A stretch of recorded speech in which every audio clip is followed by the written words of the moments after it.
After watching this video, you should be prepared to explain why the human tendency to daydream can be interrupted using a storytelling marketing approach, to list 3 key benefits of storytelling when it comes to consumer engagement, to realize that different consumers are looking for different relationships with your company, and to explain the difference between storytelling and story sharing.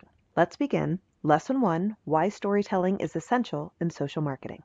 When we think about the way that our company or our brand or our organization is represented to the world, it's easy for us to be focused in on things like quality and credibility and whether or not someone wants to buy from us. But it's also important to understand that for a lot of consumers, the very idea of who you are is also important. It's not always just enough for people to know the name of your company or product. They're interested in understanding what the story is behind your brand. And that might be something like how you came to be or why you exist or what your mission is, or it might be something about the personality and sort of the lifestyle that's represented by your individual company. Now, the storytelling movement has been an area that we've really seen a lot of growth and a lot of improvement in the last several years in social media, with more and more brands moving towards this idea of sort of humanizing their companies by telling the stories that come out of the company itself, out of the use of the product, or even out of the consumer stories that, share how products benefit their lives, or again, just what goes on in that interaction and that dynamic between the organization and between the customer side of things. Now, when it comes to storytelling, there's several different ways in which this approach offers value to a business. And one of the key ones is on the emotional side. We've talked a lot in the social sharing dynamic, in some of the other areas of, the spread and the viral concept about how emotion is one of the most powerful things that impacts people's decision-making and engagement with the brand. So when it comes to creating that emotional connection or leaving people with some type of emotional response, storytelling is one of the most powerful ways to impact that. It gives you an opportunity to sway the emotion of consumers in terms of how they look at or view or are receptive to your brand. Now, another thing that storytelling can really do that adds a lot of value is the idea of making you credible. Because a lot of times the way we tell stories, especially when we're incorporating in true to life examples or, consumer stories, there's an implied credibility that comes through that storytelling and comes through those third-party experiences that can help people feel more secure about doing business with you. Not just more emotionally positive, but actually feel that security of trusting that what they think they're going to get or what they're hoping to get, that there's going to be enough follow through and enough other people have had a positive experience for them to really trust that that's what's going to happen. Now, another area that storytelling brings a lot of value into a company is in the idea of making you memorable, because human beings are wired for stories. We are much more capable of recalling broad ideas and concepts and emotions when they're communicated via a story. So if we give someone a list of facts, a list of selling points, a list of reasons why to do business with you, the ones that touch them emotionally or that, problem solve, those tend to stick with them, but a lot of the data gets lost. But when we put it in the format of a story and someone is sharing what their experience was, our brains literally archive it and categorize it differently, and our recall level goes up. So again, along with building trust and along with creating that emotional impact, the fact that people are better able to recall the information that's communicated to them via that story helps make it a very powerful marketing tool. Now, in addition to that, it's important to keep in mind that on average, people tend to be daydreamers. In fact, study after study shows that if our minds aren't occupied with an important task, if we're not truly focused on something, we tend to drift off. And when we look at that concept of daydreaming, the average human spends literally half of their waking hours daydreaming. We average 2,000 waking drifts per day with an average length of about 14 seconds. So you do the math on that 2,000 times 14 seconds, that's a pretty good portion of our day where our brain is drifting off. But when they look at the brain's ability to stay focused versus having those drifts, we stay focused during a story. If we're reading a book, if we're watching a movie, if someone is telling us an engaging story, we are better equipped and better able to put those drifts off and really stay focused on what's happening. So that's one of the other sort of scientific and concrete reasons why that memorable factor comes into play when we present things via stories. Now, stories also allow us to connect in one of the easiest ways possible, again, because our brain is going to be a little more focused on being able to receive that message. So by using stories to spread your brand message, or to explain your offerings, or to demonstrate how they work, you increase the chance of keeping your audience focused on you and giving them enough recall that they can come back at a later point to actually do some business with you. Now, think of storytelling from sort of the mindset of how we meet and engage with other people. So in general, when we're meeting up with a prospective friend or a job prospect, maybe we're coming for an interview, a service workers, even just a stranger on the street, any conversation that goes past just hello, how are you doing, and the cursory, kind of polite responses, it tends to be a story. This is what we do when we meet. We're naturally wired to seek out insight and common ground and information about who another person is. And in those interpersonal relationships, the types of questions we ask, the words we use, they're indicative of the type of relationship we want to build. So clearly, if you're single and you see someone else that you hope might be single, that might be one of the early questions you ask. And then based on whether there's a romantic interest there, you're probably going to ask different questions than if it's a interview prospect for a job, or if you're meeting up with a coworker for the first time. The relationship that we're looking for denotes the type of information we want. And that's one of the important things for us to keep in mind when it comes to storytelling, is we also have the ability to tailor our story to the audience. So we can put those different features up front. We can weave them in a different way if we're appealing to a group of 60-something females that love to sew versus a group of 20-something millennials that love whiskey tasting. It's a different message that gets put together with different focuses and features. There's also different things that we're going to put forward if we're proposing, $1 million contract versus a $25 impulse buy that someone can, click and order online and have delivered the next day. Now, on the business side of this, we need to think about what the story that we need is, because a lot of times we get so focused in business on getting the conversion that we forget that sometimes part of getting that conversion is creating those emotions, building that credibility and trust, helping them have exposure to what's possible. And for a long time, this has been done through education. We might put up videos or articles that aim to educate and to demonstrate. The story side of it brings that more social interaction and environment into the mix, and that's something important for us to keep in mind. So a quote that I really love about this concept that sort of lays the foundation of why it's so important comes from the chief content officer over at Digitas. And he says, the challenge is clear by now. Intrusive, interruptive, self-centered marketing no longer works the way it once did, and its effectiveness will only continue to diminish in the social age. Because again, the way that we share information back and forth with each other and the ways that messages spread, it happens differently in the social media age than it did before, when it was more advertising focused and where marketing really was more about, pushing the advertise, pushing the message, and sort of the Don Draper style of, if you don't like the conversation, change the conversation and tell people what you want them to hear. Because so much marketing is now driven by consumers through that conversation, we need to be able to approach it in a different way. Now, another side of that is the idea there's a difference between storytelling and story sharing. And some of it boils down to semantics, but some of it also does need to be kind of taken into account when we look at how we might put our message together. Because semantically, consider the difference between telling and sharing. So to tell is to communicate information, facts, or news to someone in spoken or written word. It's to order, instruct, or advise someone to do something. That second part that I want you to keep in mind. But to share is to give a portion of something to another, to tell someone about something, especially something personal. It's a slight semantic difference, but it's a huge difference in terms of our approach.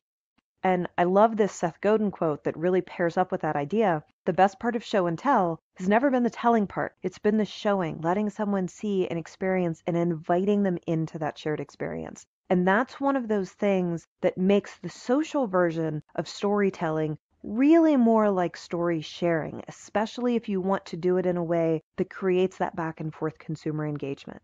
Storytelling in its traditional sense is more the stories that we've put into commercials and advertising. And there's a place for that. There's a place to put that together in the social realm, and it's very important. But the other area that we're just starting to kind of merge into and that really needs some exploration by brands is that idea of the social sharing, where it really is about engaging back and forth with your audience and inviting them to be part of an experience with you and with your brand. So ask yourself, do you want to tell your story to people, or do you want to share it with them and let them share their story with you? And how do you meld those two together, and what does that look like within your particular company or among your target audience? So now that we've laid the foundation of why storytelling is so important and sort of what type of impact it can have, the next thing we need to do is look at the business side of telling your story. What does it look like to create a narrative or something that's representative of either your business's story or sort of the lifestyle or concept or ideas that you want to promote to people? Now, there's tons of questions you could ask yourself to start building your story, but we can focus in on a couple key areas as a starting point to build from.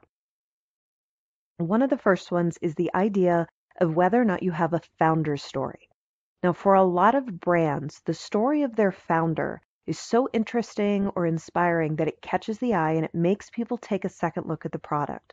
So think of the companies that are sort of iconic in terms of who their founder or their leader is. So whether that was Steve Jobs and the role he played at Apple, or Walt Disney and the inspiration and the role he brought to, the entire Disney complex, or loads and loads of other businesses, there are lots of examples out there of how the brand itself was so tied to the person who was sort of leading the helm that became part of their story and people were really interested in it. Now, we can find loads of examples of different brands where the founder really plays a critical role in representing who they are. Now, a great example of this is Spanx. The founder, Sarah Blakely, has really embraced the story, both of how she came up with the idea, which was basically she was trying to fit into a pair of cream pants for a party, and they didn't fit quite right. And she knew that when she put her pantyhose on, everything seemed to lay nicer. So she literally cut the feet out of a pair of pantyhose and put them on, and that's what launched the brand. She loves to sort of tell that story, but she also loves to tell the story, from her tagline of putting her own butt on the line pays off, because the way that she made her first sale to Neiman Marcus is that she literally dragged the buyer into a dressing room, and she went in and she put on a pair of white pants and came out and said, here's what I look like without them, and went back in and put her pair of Spanx on under the white pants and came back out and said, now here's what happens when I'm wearing these. And the buyer from Neiman Marcus ended up placing a huge order, and it was the first major sale that she got that put her in place somewhere. So those stories and sort of this is how it happened, this is literally what a difference it makes, that becomes part of the brand. And sort of Sarah Blakely's journey as an entrepreneur and, moving her way up into the Forbes list of, highest earning females in the United States, all of that plays a huge role in how they promote the brand itself and in sort of the storyline and the lifestyle line that they want to promote to the people that might buy the product. Now, on a completely differently themed vein, we have fast food chain Wendy's in the US and Canada, where Dave Thomas was the founder. And even though he passed away several years ago, he's still a critical part of the brand and of the story. Because basically it was the idea that a working class guy makes good and continues to act like a working class guy while building a massive charity. Because it wasn't uncommon, even when he was CEO, to see him show up in a store somewhere and start working behind the counter or sweeping the floors somewhere.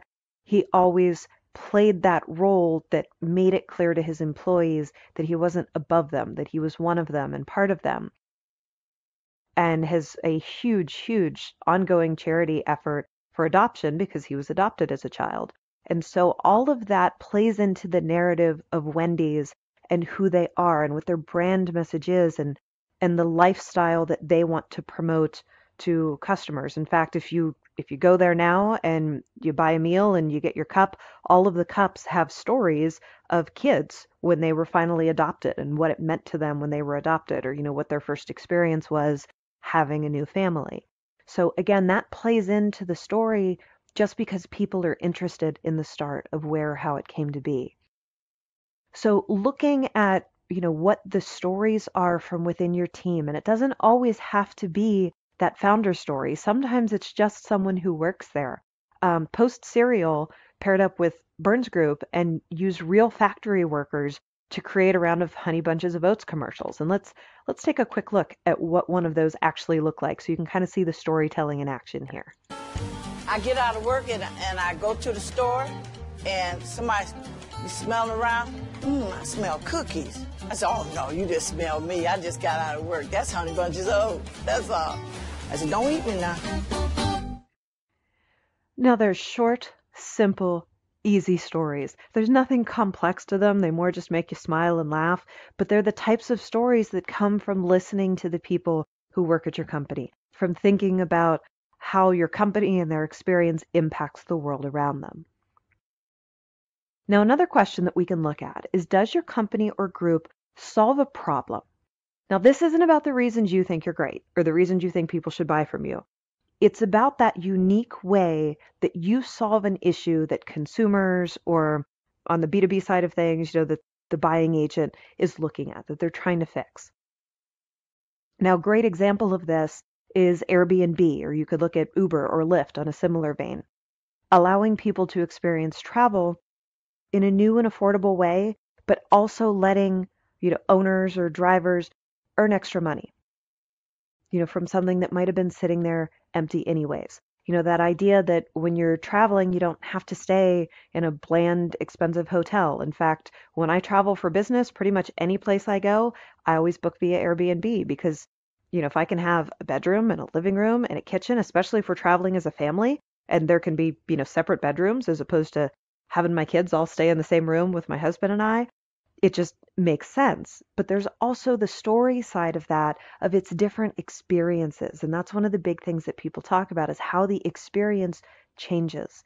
And even on the side of trying to recruit people to put their properties, it becomes about the freedom and the lifestyle that's enabled. And there's tons of examples on YouTube of people sharing how, leasing out that, their vacation property the rest of the year when they're not there, pays for the vacation property and more. Or, the people who now travel full time because they're able to lease out, their apartment or their home or something else on Airbnb. The story side comes from the problems that are solved for people. Now, another great example of a company that focuses on their story from that side is Dollar Shave Club.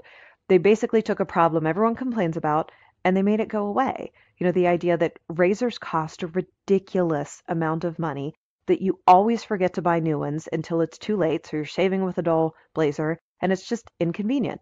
So all of their messaging focuses in on that idea of, we make it cheap, we make it easy, and it shows up right at your house and you don't ever have to think about it anymore. And their commercials all tell the same story with kind of a, funny, modern, millennial-focused way. So let's take a look at one of those as an example. As a founder of my own club, I'd love to know, how does yours work? Dollar Shave Club presents What the Fact. It's simple. You choose from one of our 3 great razors. We'll give you a free reusable handle, and each month, we'll send you replacement cartridges for just a few bucks. That means you get to shave with a fresh blade anytime you want, which feels amazing. Will I be locked into a contract? No, we wouldn't lock you into anything. That's a relief. How long for delivery? I've got a conjugal visit next week. Well, what if I don't have to shave that often? No problem. After you sign up, you can choose to get replacement cartridges every other month. You sound like my mom. I like that. Ew. What's this I hear about Dollar Shave Club selling more than just razors? You heard right. We make all our own high-quality grooming products like Dr. Cover Shave Butter, Boogie's Hair Gel, and Big Cloud Daily Face Moisturizer with Sunscreen. Now you know what the fact is up with Dollar Shave Club. So join the club today.